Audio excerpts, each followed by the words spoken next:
आणि सुरुवातीलाच जागतिक स्तरावरून सगळ्यात मोठी गुड ब्रेकिंग न्यूज हाती येते आणि ती अशी की इस्रायल आणि हमासमधील युद्धविराम प्रस्तावाला अखेर मान्यता मिळाली आहे। अमेरिकेच्या प्रस्तावाला युनोच्या सुरक्षा परिषदेकडून मान्यता दिली गेली आहे। तेव्हा 7 ऑक्टोबर पासून खरं तर हे इस्रायल हमास युद्ध सुरू आहे। रशियाच्या गैरहजेरीमध्ये अमेरिकेने हा प्रस्ताव दिला जो 14-0 अशा मताधिक्याने मंजूर झालाय। अमेरिकेचे इस्रायल हमासला सुद्धा युद्धविराम स्वीकारण्याचं आवाहन केलं गेलेलं आहे असं समजतंय।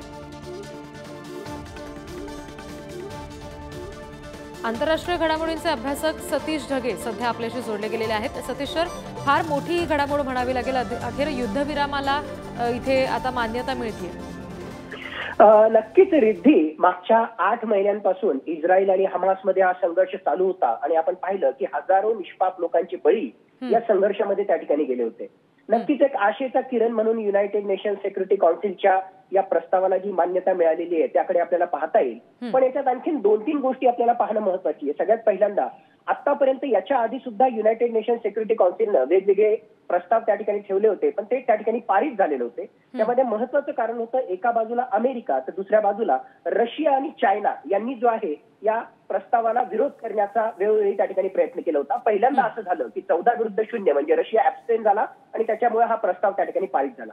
हा प्रस्ताव जरी पारित झाला असला आणि एका बाजूला इस्रायल जरी म्हटलं असलं की आम्ही यासाठी तयार आहोत, हमासनी जे आहे आता याच्यासाठी तयार राहावं, तर माझ्या मते इस्रायल आणि हमास दोघेही या ठिकाणी या प्रस्तावाला हो म्हणतील। पण खरोखरच हे सस्टेनेबल राहील का, लॉंग ड्युरेशन साठी जाईल का, याविषयी आता सुद्धा प्रश्नचिन्ह आहेत। इस्रायलनं त्यांचं इप्सित ध्येय जे आहे आतापर्यंत त्या ठिकाणी साध्य केलेलं आहे, कारण ज्या प्रकारे त्यांनी हल्ले केले आणि ज्या प्रकारे हमासचं एकूणच इन्फ्रास्ट्रक्चर उद्ध्वस्त करण्याचा त्यांचा प्रयत्न होता, ऑलमोस्ट जे आहे त्यामध्ये ते यशस्वी त्या ठिकाणी झाले। म्हणून इस्रायलला खरं म्हटलं तर या ठिकाणी प्रश्न नसावा।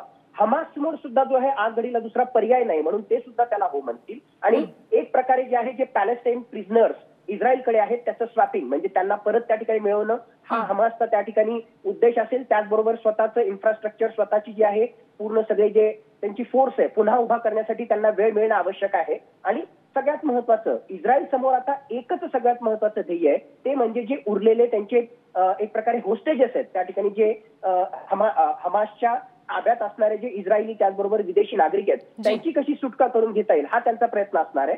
तर नक्कीच आशेचा किरण आहे, पण अजूनही मला वाटतं की 100% यातून सोल्युशन मिळालं का याचं उत्तर, याचं कशा प्रकारे इम्प्लिमेंटेशन होतं हे पाहिल्यानंतरच आपल्याला त्या ठिकाणी देता येईल। निश्चित सतीश सर, जसं तुम्ही म्हणताय की आता प्रत्यक्षात ह्या गोष्टी कधी घडतील हे पाहावं लागेल। खरं तर 14-0चं मताधिक्य म्हणजे अर्थातच हे युद्ध थांबावं अशीच सगळ्यांची अपेक्षा आहे, पण स्वतः इस्रायल आणि हमास या बाबतीत आपापसात तितकं समजुतीनं घेऊ शकतील गोष्टी, कारण हमासचं प्रचंड नुकसान झालं या सगळ्यात। नक्कीच हमासचं तर नुकसान झालेलंच आहे। आणि जस्ट आता मी जसं म्हटलं की आज घडीला खरं म्हटलं तर दोघांसाठीही ही युद्धबंदीचा प्रस्ताव काही काळासाठी कंटिन्यू करणं हे दोघांसाठी संयुक्तिक आहे। पण लॉंग ड्युरेशन मध्ये हे टिकेल का, कारण लॉंग ड्युरेशन मध्ये जे आहे हमासला इस्रायल सोबत दोस्तीचे संबंध त्या ठिकाणी ठेवायचेच नाही, पुन्हा त्याला त्याचं इन्फ्रास्ट्रक्चर उभा करायचं आहे, पुन्हा जे आहे इस्रायल विरुद्ध त्यांना भविष्यामध्ये हल्लेही त्या ठिकाणी करायचे असतील। तर त्यामुळे जे आहे भविष्यामध्ये हमासकडून सुद्धा हे टिकेल का, आणि दुसऱ्या बाजूला इस्रायलला सुद्धा जे आहे वेस्ट बँक आणि गाझामध्ये कशा प्रकारची परिस्थिती निर्माण होते हे त्याला त्या ठिकाणी पाहायचं आहे। आणि अशा प्रकारचा हमासचा खतरा हा भविष्यामध्ये राहू नये हा सुद्धा इस्रायलचा त्या ठिकाणी विचार असणार आहे। त्यामुळे लॉंग टर्मच्या बाबतीत या ठिकाणी प्रश्नचिन्ह आहे, पण आज घडीला इमिजिएट त्यांना जे साध्य करायचं आहे की इस्रायलचे जे काही नागरिक त्या ठिकाणी बंदी म्हणून हमासकडे आहेत ते कसे लवकरात लवकर सोडून घेता येत याकडे जे आहे इस्रायलचा पूर्णपणे कटाक्ष असणार आहे। आणि म्हणूनच युनायटेड नेशन सिक्युरिटी काउन्सिलच्या या प्रस्तावाला इस्रायलनं मान्यता दिलेली आहे। आणि आशा करूया की ऍटलीस्ट हे 3 टप्प्यामध्ये हा सगळा 3 फेजेसमध्ये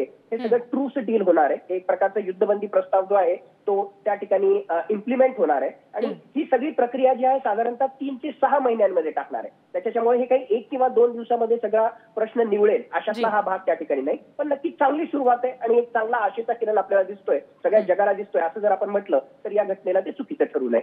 अगदी सतीश सर, धन्यवाद। हे सविस्तर विश्लेषण आपण पुढारी न्यूजवर केलं यासाठी।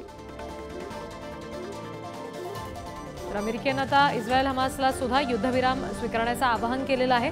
जागतिक स्तरावरची एक मोठी घडामोड म्हणावी लागेल, कारण युद्धविराम जो आहे त्याला प्रस्तावाला जी मान्यता मिळाली आहे 14-0 अशा पद्धतीचं हे मताधिक्य आहे आणि युनोच्या सुरक्षा परिषदेमध्ये ही मान्यता दिली गेलेली आहे।